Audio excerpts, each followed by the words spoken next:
En los últimos años ha quedado claro que las emociones y el equilibrio psicológico influyen en la salud física. Ahora, algunos expertos van más allá y aseguran que la autoestima está directamente relacionada con algunas enfermedades. En la Universidad de Londres han realizado un estudio para comprobar que autoestima y salud están claramente relacionadas.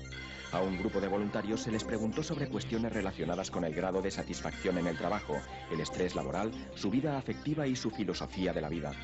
Por otro lado, se les realizaba un chequeo médico exhaustivo. Una vez comparados ambos parámetros, los resultados fueron concluyentes. Las personas que sufrían tensiones laborales presentaban más problemas de salud que los que estaban satisfechos y se sentían recompensados por su trabajo. Igualmente, aquellos que sufrían cuadros de violencia, estrés y bajo estado de ánimo también padecían más patologías que los entrevistados con una elevada imagen de sí mismos. El tradicional código de barras tiene los días contados. Un nuevo método de etiquetado electrónico permitirá identificar todo tipo de productos, lo que evitará errores de clasificación en las fases de fabricación y distribución. Tras más de 30 años en el mercado, los códigos de barras pronto dejarán de verse en las estanterías. Serán sustituidos por una nueva etiqueta electrónica que aportará muchos más datos sobre los productos. Es como una especie de chip con un sistema de lectura automática, rápida y sencilla. La principal ventaja es que contiene toda la información del objeto en cuestión, su lugar de origen, las fases de fabricación, el precio y la fecha de caducidad. El etiquetado electrónico evitará las colas en los supermercados, ya que tan solo será necesario pasar el carrito por un arco lector y automáticamente el importe total se cargará a nuestra cuenta bancaria. En España, 2 de cada 3 personas mayores de 80 años viven solas. Ingenieros y especialistas en domótica han encontrado una solución para mejorar la calidad de vida de los más mayores. En la Universidad de Florida acaban de presentar un hogar inteligente experimental para las personas mayores que, pese a su avanzada edad, desean vivir solas. La casa está pensada para aumentar la independencia y autonomía de sus habitantes, pese a los típicos problemas de movilidad que padecen. Las principales diferencias con un piso ordinario es que contiene elementos altamente sofisticados, como un microondas que reconoce los platos que se le introduce, por lo que él mismo calcula el tiempo de cocción. Además, por todo el recinto se han instalado sensores que controlan todos los movimientos de los ancianos y están conectados a una central médica en el caso de surgir una emergencia. También cuenta con un sistema de reconocimiento de voz capaz de abrir y cerrar ventanas, correr cortinas o cerrar grifos. A simple vista, neumáticos y campos de golf poco tienen en común.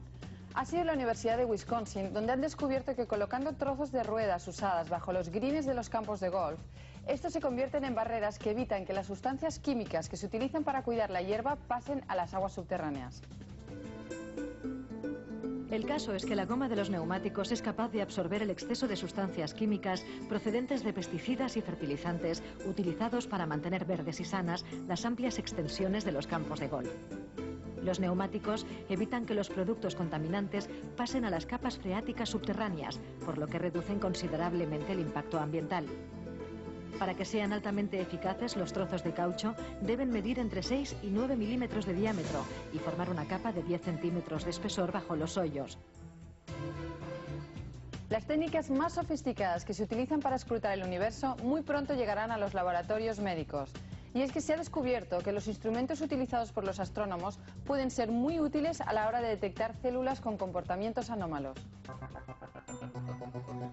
Han sido técnicos holandeses los primeros en utilizar con fines médicos las potentes técnicas de imagen que en estos momentos están utilizando los astrobiólogos para estudiar las estrellas situadas fuera del sistema solar. Los expertos han comprobado que utilizando herramientas propias de los físicos pueden obtener imágenes de piel, pelo y tejido con mucha más resolución que la que se consigue con las técnicas tradicionales. De momento ya han empezado a ensayar la técnica en el estudio de vasos sanguíneos, retina y crecimiento de tumores. Se trata de un gran avance, ya que no será la última vez que la tecnología espacial se aplique a funciones terapéuticas.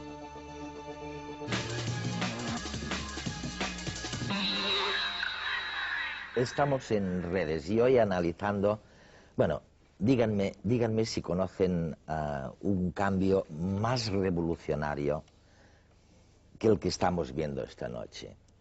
En menos de 100 años, la esperanza de vida de esta especie, que es la nuestra, y solo con esta especie, se ha más que doblado. La gente vivía, pongamos, una media un promedio de 30 años y ahora son 70 y tantos años. Nadie casi parece haberse dado cuenta de cosas tan fundamentales como, bueno, descubrir que no estamos programados para morir. Oye, Pepe, tú, aparte de tus conocimientos de estos temas, estos días estás muy de moda porque has hecho un experimento con ratas y creo que con ratones, y lo has publicado, en donde nos dices que las hembras, las células de las hembras están más preparadas para combatir el estrés, el envejecimiento, oye, que las células de los pobres varones, vamos, varones, de los pobres machos, ¿no? Y eso es cierto. Pues sí, nosotros nos hemos preguntado por qué las hembras de muchas especies, la humana también, pero en la humana hay aspectos sociológicos que intervienen, como si fuman más o menos, pero por qué las hembras de muchas especies, por ejemplo las ratas y los ratones, viven más que los machos. Y la contestación es que las células de las hembras están mejor preparadas para luchar, por ejemplo, contra los radicales libres del oxígeno que se citaban antes, que las de los machos. Y eso se debe, y sabemos por qué. Y eso se debe a que las hembras tienen estrógenos, hormonas femeninas, que son inductores de genes de longevidad.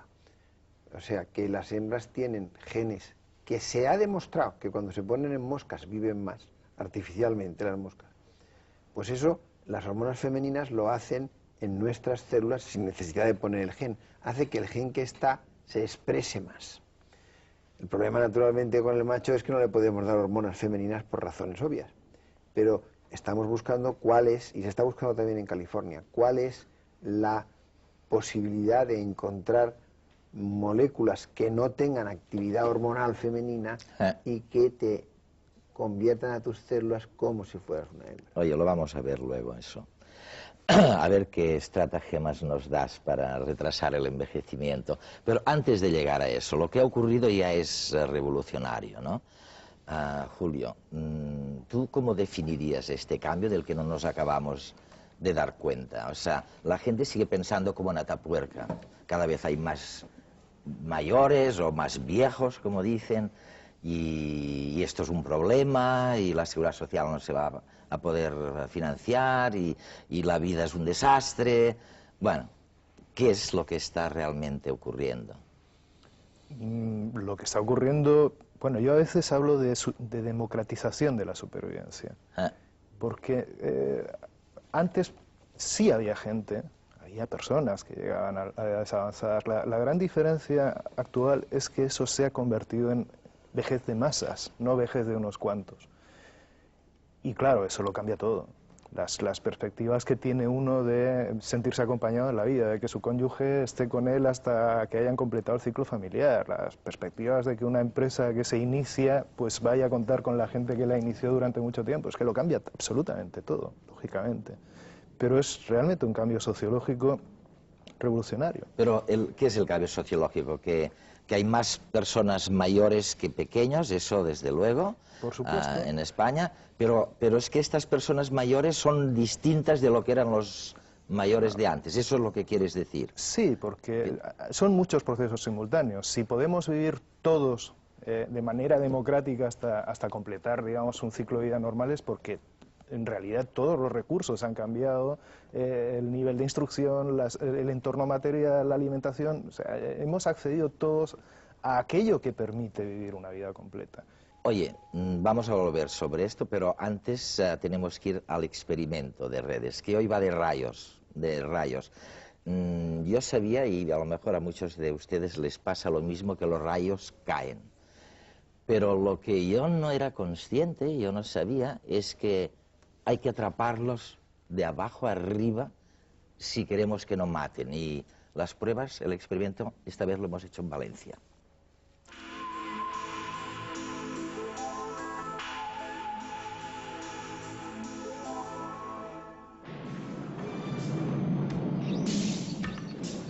rayo nace en la nube de tormenta y siempre está precedido por un precursor que parte de la nube hacia el suelo, aproximadamente a 1 o 2 kilómetros de altura.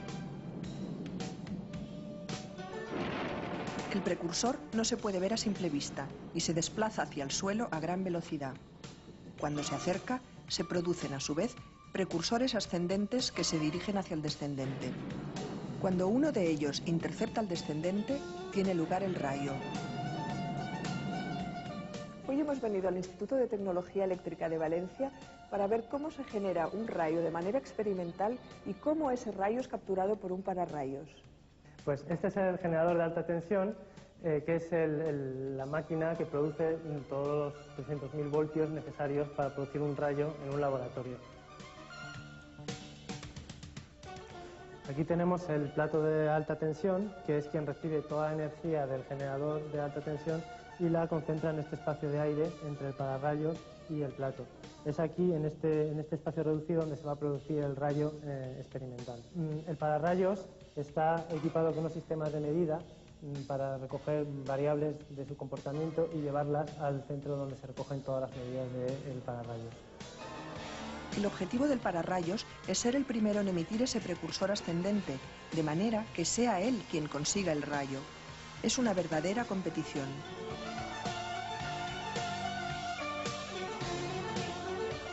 Las normas de seguridad para estos ensayos son muy estrictas. En primer lugar, no puede haber nadie dentro de la jaula de seguridad y hay que cerrar la puerta antes de empezar a lanzar el ensayo. Posteriormente hay que quitar la seguridad que lleva la máquina cuando alguien entra dentro del recinto y con la misma llave de la puerta quitar la última protección antes de lanzar el rayo. Muy bien, ya está todo listo para lanzar el rayo.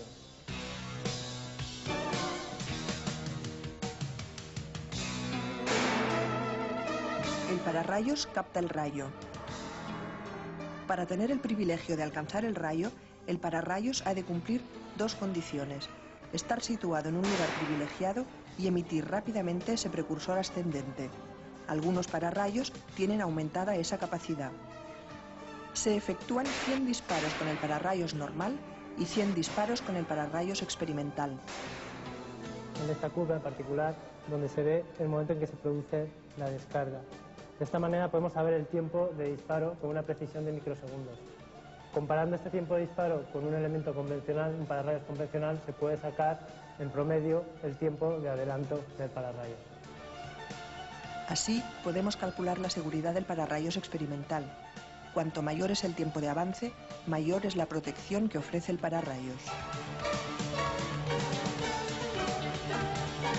Ya ven cómo se atrapa un rayo. Importante, ¿eh? Oye, una cosa, Pepe, vamos a ver. Tengo entendido que sigue siendo muy difícil introducir un gen, cambiar un gen que alargara la vida. Pero en cambio sí estáis consiguiendo que desde fuera hagas algo que un gen determinado, un gen de longevidad, se manifieste y antes no se manifestaba. Eso es así. ¿Y cómo lo hacéis eso? Pues con modificaciones dietéticas, hormonales o fisiológicas o con ejercicio.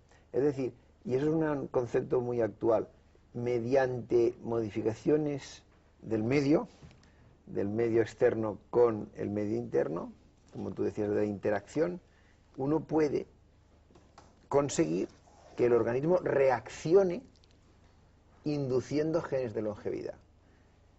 Hay resultados experimentales de nuestro laboratorio y del laboratorio de Ana Navarro en Cádiz que dicen que el ejercicio físico alarga la vida, moderado alarga la vida.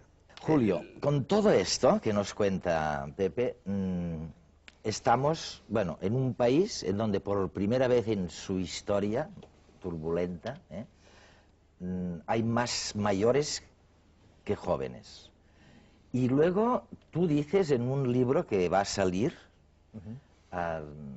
lo llamas... La madurez de masas. La madurez de masas, sí.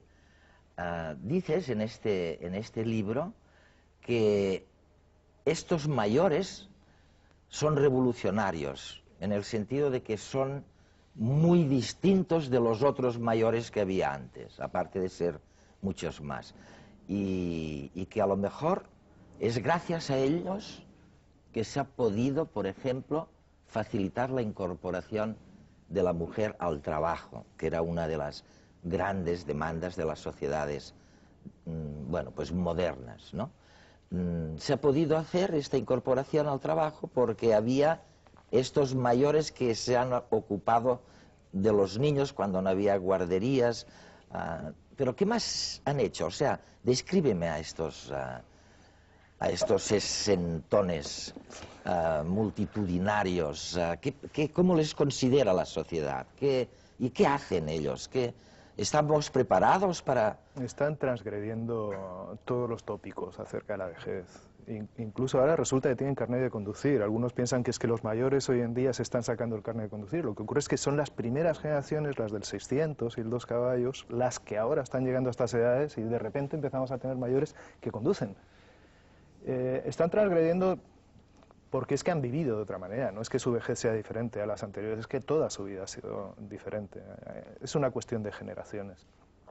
Y creo que uno de los primeros éxitos de esta llegada masiva de personas a la vejez, porque demográficamente hablando, esto no había ocurrido antes.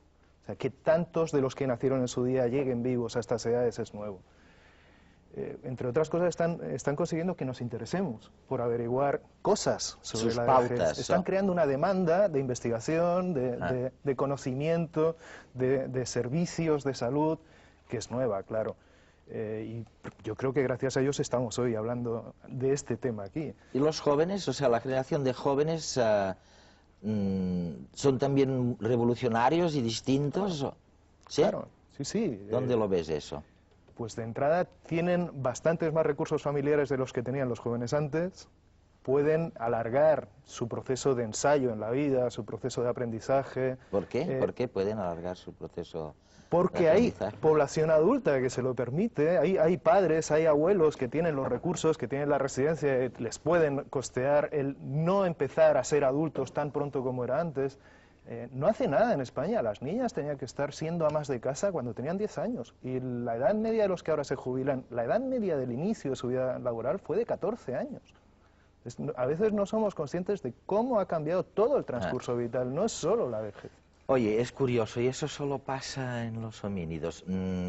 ¿Quieres que veamos un poco el tema del envejecimiento en otros organismos? A ver qué nos cuentan. El objetivo evolutivo de cualquier especie es la reproducción de sus genes. Estos mantienen jóvenes a los organismos porque los utilizan como medio para hacer copias de sí mismos y transmitir así su inmortalidad genética a la siguiente generación.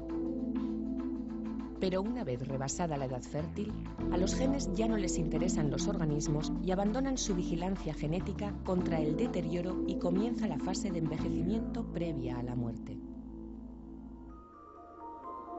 La mayoría de los seres vivos no sobreviven mucho tiempo tras haber transmitido sus genes a la descendencia.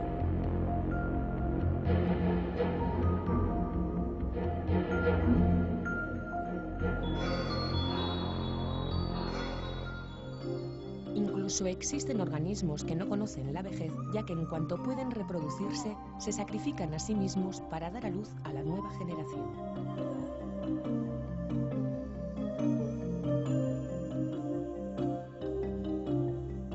La longevidad, por tanto, es un privilegio poco habitual en la naturaleza. De hecho, en el reino animal, las especies que viven largamente después de haberse reproducido presentan un comportamiento social y una inteligencia muy desarrollada. La existencia de ancianos en estos grupos es debida a que suponen una valiosa fuente de conocimientos que favorecen la inmortalidad de sus propios genes, incorporados ahora a los cuerpos de individuos más jóvenes. En los mamíferos con longevidad prolongada se ha podido observar que el envejecimiento comienza cuando el individuo ha terminado su fase de crecimiento y ha superado la madurez sexual. Sin embargo, las plantas, algunos peces y los grandes reptiles presentan un crecimiento indeterminado, es decir, crecen durante toda la vida y logran alcanzar grandes edades. Lo que ha llevado a pensar que los mecanismos responsables del crecimiento pueden llegar a impedir el envejecimiento o viceversa.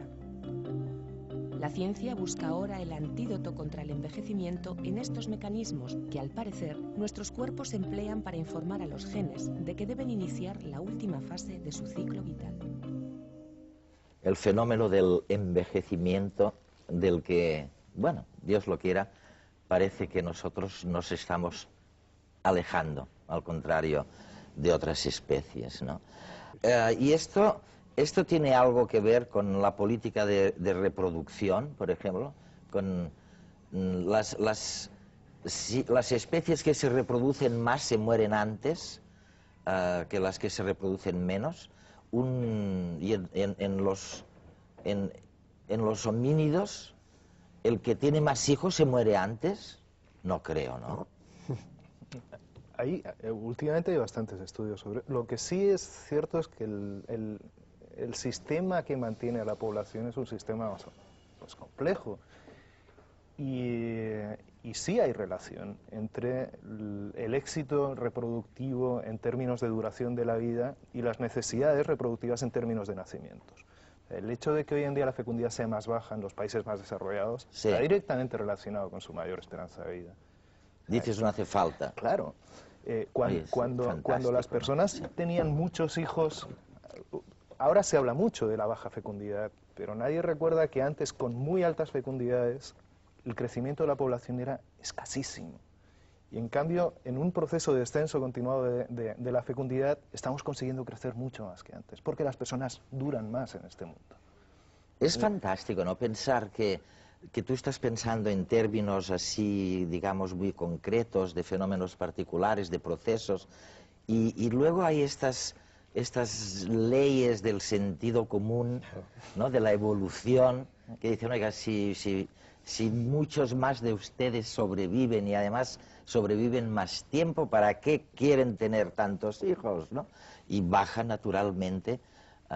O sea que, en cierto modo, las actitudes de los gobiernos para fomentar las tasas de natalidad y todo esto es un poco redundante, ¿no? Quiero decir, son las que responden al crecimiento de la población. Biológicamente, los animales que viven menos tienen que reproducirse más para que no se acabe la especie. Y los animales que viven más, olvidemos de las personas, los animales que viven más no necesitan reproducirse tanto porque la especie se asegura la supervivencia. Pues si uno vive muy poquito o tiene muchos hijos, es que se puede acabar. Luego hay una ley biológica general. Sí. Oye, una cosa, toda la historia de la vitamina E y de la vitamina C para luchar, ahora estamos hablando del anti-envejecimiento y no tanto del fenómeno del alargamiento de la esperanza de vida. Yo tengo amigos del mundo de la ciencia que me dicen, uy, no sé, es muy difícil que esta vitamina E que tomáis penetre realmente en la célula. ¿Sirve de algo estos suplementos vitamínicos? Vamos a ver, la vitamina E sí que penetra en la célula. Eso está fuera de duda y está comprobado. Sí. Y la vitamina C también. Y cuando algunos experimentos se hicieron en España hace ya 20 o 25 años, o por investigadores españoles en Estados Unidos, mejor. Cuando los animales les das suplementos de vitaminas, viven más. Viven más, Viven más. Tomen nota, o sea, el resto de los animales viven más. Hoy estamos llegando al preciso momento de la cuestión, ¿no? Y la cuestión, ya saben, por lo menos nos quedan creo 2 o 3 emisiones, sigue siendo cuál ha sido el descubrimiento científico más importante de la evolución, de la historia. La cuestión.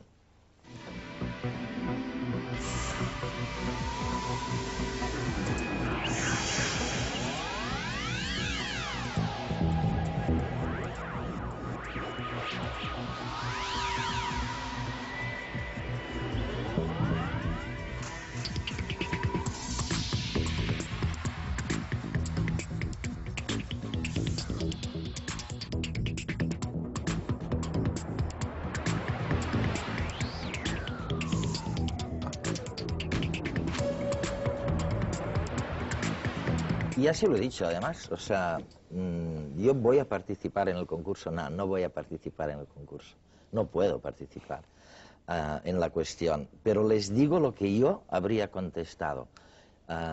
Realmente, con toda seguridad, el descubrimiento, el invento